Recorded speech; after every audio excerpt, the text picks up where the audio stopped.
This 34-room cottage, located just 5 kilometers from the White House, was the summer residence of Abraham Lincoln and his family. This place was, for Lincoln, clearly a very different sanctuary than the White House. It was a world away.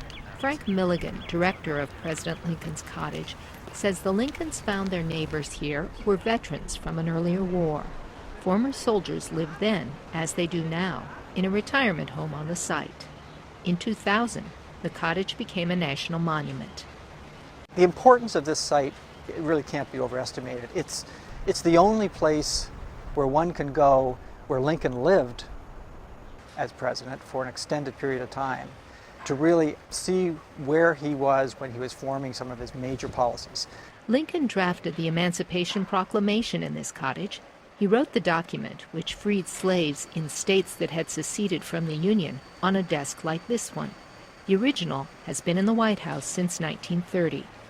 Curator Aaron Mast says it was originally here. We knew that that's something the Lincolns had out here. It was property of the home, and so the White House let us reproduce that one piece. Mast says none of the objects now in the Lincoln cottage is original to the home.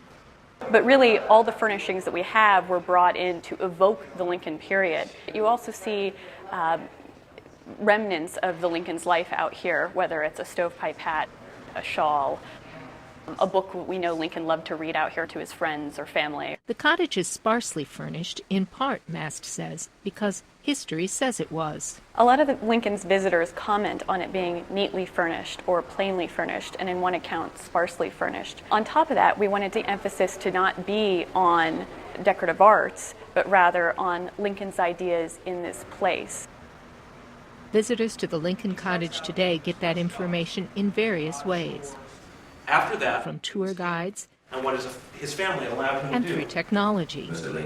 Actors can be heard on speakers reading historic accounts. Here in Washington, D.C., to our south, elsewhere we have on the Virginia. Tour, a slideshow illustrates the larger story of the Civil War and Lincoln. I hope that when visitors come here, they really do feel Lincoln's presence, and that it gives them an opportunity to learn something new about one of the most well-known presidents in American history. For many visitors, the house itself is a new discovery. Susan Logue, VOA News, Washington.